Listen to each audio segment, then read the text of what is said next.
Olá, tudo bem com você? Seja muito bem-vinda, muito bem-vindo a este que é mais do que um canal, é um verdadeiro projeto de vida, a Bíblia em resumo.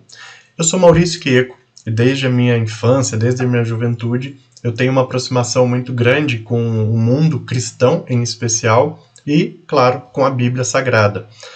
Por mais que este canal não tenha o objetivo de trazer doutrinas católicas ou protestantes ou de outras religiões em específico, nosso foco principal aqui, nosso grande objetivo, é trazer um entendimento, um conhecimento bíblico que possa ajudar você a compreender melhor o livro sagrado. Muitas vezes a Bíblia ela é interpretada, ela é apresentada de formas tão robustas, né? Com interpretações às vezes tão aprofundadas, que aquela leitura mais simples, mais prática, mais óbvia, ela acaba ficando de lado. Então esse é o nosso objetivo. Não é deixar de lado a leitura da Bíblia, ao contrário. É fazer com que você possa sim fazer a leitura da Bíblia, mas tendo um apoio que te possa orientar e te trazer algumas informações muito práticas e objetivas. Seja você cristão, seja você não cristão, independente de qual seja a sua opção religiosa, ou até mesmo se você não tiver uma opção religiosa, esse canal é feito para todos. Aqui a gente não tem como objetivo doutrinar ninguém, converter ninguém, ao contrário, o grande objetivo é apenas e tão somente compartilhar as informações bíblicas de uma forma neutra, de uma forma simples e muito objetiva. Eu peço então nesse momento que você se inscreva no nosso canal, ative a sineta de notificações e compartilhe esse vídeo com seus amigos, com as pessoas que você gosta, e assim a gente consegue disseminar ainda mais esse conteúdo tão valioso.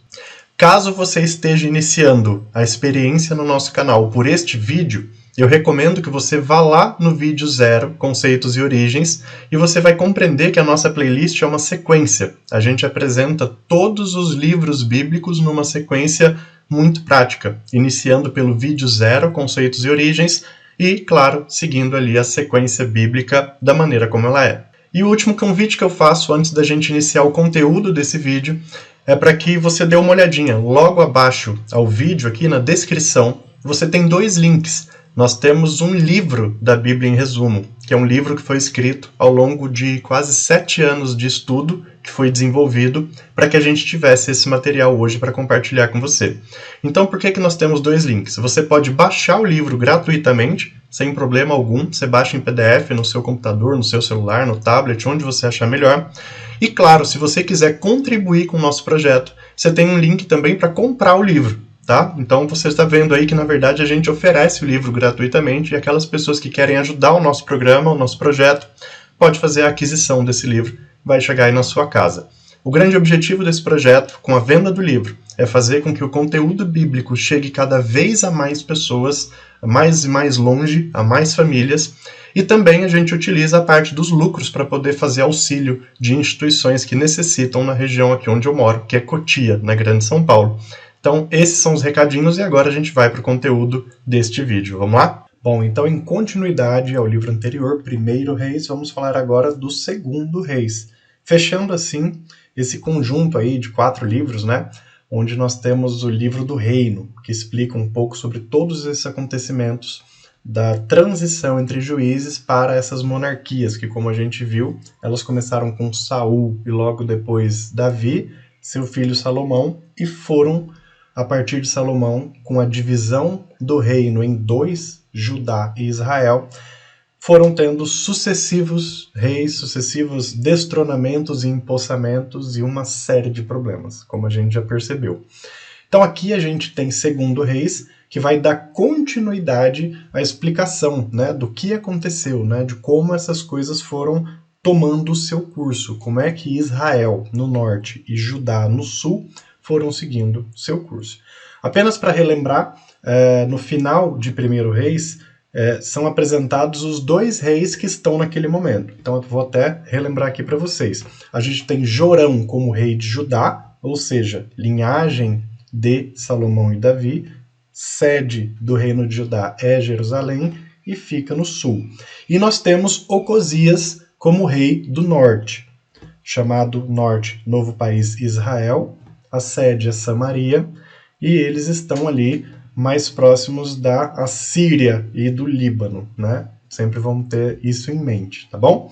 Então é nesse contexto que o segundo livro de Reis apresenta suas informações. E claro, talvez o ponto alto, os pontos principais desse livro, de todo esse desastre que foi se sucedendo, foi o enfraquecimento desse reino, né, que estava dividido agora em dois países, né, Judá e Israel, vão se enfraquecendo, vão brigando, de vez em quando fazem as pazes, mas em geral eles vão brigando, vão se saqueando, vão transformando tudo realmente num grande problema, até serem ali assediados por quem está em volta. Então o nosso querido livro Segundo Reis, ele traz essas informações.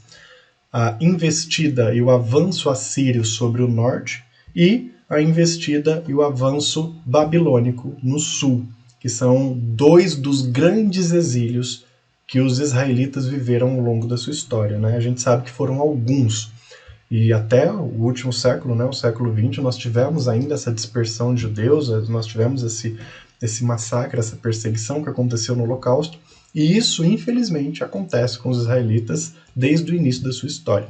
Então, nesse livro, nós teremos dois grandes desses episódios. Bom, então, como fatos relevantes, até para que você se ambiente aí, né, fique atento a todas as informações desse livro, já digo para você que a leitura deste livro em especial ela é um pouco cansativa, tá? Ela é um pouquinho cansativa, então eu vou tentar trazer aqui para vocês tudo de uma forma muito prática, muito didática. Por que ela é cansativa? Porque a gente vai vendo quase que uma história repetida várias e várias vezes. É o reino do norte que se destrona um rei e se empossa outro, é o reino do sul que se destrona um rei e empossa outro. Geralmente o reino do norte desviando dos preceitos de Javé, o reino do sul atento aos preceitos de Javé, esses reinos guerreando e tendo calmaria, guerreando e tendo calmaria. Então é uma história um pouco monótona quando você vai analisar ela passo a passo, né? Quando eu fiz o estudo bem específico desse livro, eu fiquei nele aproximadamente um mês inteiro só, vendo cada um desses passos para tentar extrair dali os entendimentos depois que poderiam dar subsídio aos próximos livros. E foi muito bom. Então eu recomendo a você, né, que não tem apenas aqui no nosso projeto o seu estudo bíblico. Né? Você tem que, de fato, ter a Bíblia na mão também para ir ali, claro, se aprofundando em todos os detalhes. Você vai ver isso. Você vai ver que em algum momento você vai ficar bem cansado de fazer o estudo, porque é uma repetição muito grande. Mas a gente tem alguns elementos importantes, porque nesse período apresentado em 2 Reis, nós temos alguns dos principais profetas do Antigo Testamento atuando, tanto no norte quanto no sul. Então vou citar alguns deles, né? O profeta Elias, ele é muito citado, ele tem uma influência muito grande em tudo isso, né? Em todos esses acontecimentos. Ele, por exemplo, foi um profeta que falou muito do lado de Israel, né? Ele era um profeta do lado israelita nesse momento, no norte, que era a linhagem que não mais descendia de Davi e que não seguia os preceitos de Javé. Então Elias, ele foi um profeta dessa região. A gente teve também o profeta Eliseu, né, que é um profeta muito conhecido, tem uma história muito bonita, e ele é apresentado aqui. Profeta Eliseu, reino do sul, descendentes de Davi, e seguiam os preceitos de Javé, capital Jerusalém. Vocês vão cansar de ouvir algumas das repetições, que é para você, de fato, aprender mesmo. Então, o profeta Eliseu ele acabou transitando entre os dois reinos, mas ele era ali do reino do sul, reino de Judá. E como eu falei para vocês, então uma sucessiva troca de farpas, brigas e tudo mais, e de vez em quando havia ali um período de calmaria. Então, dezenas de reis passaram. E claro, eu não vou citar o nome de todos eles aqui, né? Eu estou citando para vocês aqueles que são os mais relevantes, os mais importantes nessa linhagem toda. Porque, como eu falei, é uma repetição muito grande. Disso, o que acontece? Quando a gente chega no reinado de um rei chamado Oséias, lá no reino de cima, né, que era Israel, capital Samaria, esse Oséias ele figura como o último de todos os reis daquele país, de Israel. Ele, no momento, tinha uma parceria com os assírios, ele tinha conseguido fazer uma parceria com os assírios. Vamos lembrar, o reino de Israel, a parte norte daquele estado, próximo ao Líbano e à Síria, todo aquele império assírio que existia ali do lado. Então ele tinha uma parceria para manter ali uma relativa calmaria. No meio disso tudo, dessa bagunça toda, ele ainda resolve trair o rei da Síria. O que acontece? com todo o poder assírio, que já era imenso, né? Eles eram donos de uma grande parte daquela região oriental. Eles avançam para o país Israel com tudo e tomam o país rapidamente, né? E então, esse é um dos grandes períodos de exílio, né? Nesse caso, exílio assírio, onde os moradores ali, os moradores de Israel, com a sede em Samaria, muitos deles são deportados, eles são exilados em outras regiões, mas se mantém e se permite a presença de muitos desses judeus ainda naquele território, que vai continuando a sua vida, mas agora sob nova direção, né? Os assírios, de fato, ficam ali por diversos anos, e isso acaba causando uma transformação muito grande, que depois vai acontecer no Reino de Baixo, a gente já vai falar. Mas você imagina, você tem ali um poder muito grande vindo, tomando todo o controle do país que você mora, que no caso Israel, sede capital Samaria, e eles vão causando ali uma revolução, uma influência muito grande, vão trazendo o seu sistema de gestão, seu sistema religioso, tudo que eles pensam, da maneira como eles querem, e isso vai causando de fato um grande tumulto e muitas mudanças naquele que já era um país contrário ao que Javé pedia. Lembra que eu falei para vocês? Em geral, os reinos do norte fugiam dos preceitos de Javé e os reinos do sul seguiam os preceitos de Javé. Então, no reino do norte, que foi tomado pela Síria, isso aconteceu. Inclusive, nessa época, muitos tentam se refugiar lá embaixo, no Egito, que historicamente tem uma relação muito dura e às vezes muito feliz com Israel. Nesse momento, o Egito acaba brigando muitos desses israelitas que descem lá pedindo asilo mesmo, pedindo para que eles sejam recebidos ali como expatriados. E o Egito acaba recebendo muitos deles. E é por essas e outras que, mundo afora, existem tantos e tantos judeus que foram naqueles períodos e depois séculos e séculos expatriados, coisa que aconteceu até o século passado, né? Essa grande diáspora, esse grande êxodo judaico, ele acabou acontecendo durante toda a história, né? Os judeus, eles de fato foram um povo muito massacrado, muito assediado em diversas frentes. E nesse período aqui, de Segundo Reis, talvez foi um dos períodos mais fortes onde isso aconteceu. Em paralelo a esses acontecimentos, no Reino de Baixo, Judá, capital Jerusalém, assume o trono um rei chamado Ezequias. E esse é um rei muito famoso porque ele de fato foi o melhor dos reis que Judá já teve, desde a linhagem, claro, ali Davi e Salomão. Quando iniciou essa divisão do reino, Ezequias foi considerado o melhor de todos os reis. Ele conseguiu reorganizar o país, ele conseguiu uma boa ascensão, boas relações, ele conseguiu fazer com que Judá voltasse a ter uma prosperidade, voltasse a ter um momento muito bom e muito feliz da sua história. E isso, parte disso acontecia porque ele tinha do lado um império gigantesco, que era o babilônico, né, com o rei Nabucodonosor, que a gente tanto conhece, e ele mantinha ali uma relação de boa vizinhança, né? Nabucodonosor cobrava alguns impostos, Ezequias pagava e tentava ali manter tudo em ordem. Acontece que chega um momento que essas cobranças e todo esse sistema meio pesado dos babilônicos para cima de Judá vai espremendo tanto aquele reinado que estava sendo tão bem gerido que num determinado momento Ezequias ele explode, né, e fala, não é bem assim que acontece, calma lá. Né? Então vai chegando um momento que vai apertando demais, mas Ezequias segura a peteca, digamos assim, ele consegue manter uma boa relação. Nisso, Ezequias se vê doente e antes de sua morte, o rei da Babilônia vem numa intenção de lhe prestar algumas condolências e tudo mais, mas ele acaba vindo como, de fato, um grande espião, tentar compreender, entender o funcionamento da máquina, para já ficar preparado para uma possível incursão, tal como aconteceu no norte com os assírios. E aí Ezequias morre e deixa de fato uma imagem muito positiva, né, de um grande rei e tudo mais. Bom, então com a morte de Ezequias assume o seu filho Manassés. E o que Manassés faz? Ele joga tudo pro ralo. Tudo que o pai dele construiu de positivo, de saudável, de prosperidade, de momentos de fato felizes, como o Judá nunca mais tinha visto, né? O reino de Judá, o reino de baixo ali, ele joga tudo pela culatra. E isso, claro, vai despertando a ira de Javé, até porque Manassés vai indo contrário aos preceitos do próprio Javé. Então vai despertando a ira de Javé, e Javé, de certa forma, vai empoderando Nabucodonosor a uma investida, né? A Bíblia até relata que Nabucodonosor ele foi uma ferramenta de Javé para mostrar a Judá o erro que eles estavam cometendo. Então isso vai acontecendo. Então ele fica ali mais de 50 anos reinando e destruindo o país. E aí quando ele morre, Manassés, que era filho de Ezequias, o grande rei que Judá teve, o filho dele, Amon, assume o trono de Judá. E, nessa sequência, ele e seus descendentes continuam fazendo o que Javé reprova, né? Continuaram se desviando dos preceitos. Javé já tinha dado o sinal a Nabucodonosor. Eis então que no período do reinado de Joacás, um desses descendentes, né, que vai assumindo o trono ali, os egípcios, eles acabam entrando ali, vendo que o circo está armado, digamos assim, né, que está tudo uma verdadeira bagunça, e eles assumem o poder. Eles destituem, prendem o rei Joacás e colocam o irmão dele, mudando até o nome desse irmão. O irmão dele era Eliacim, o irmão de Joacás, e é mudado o nome dele de rei para rei Joaquim.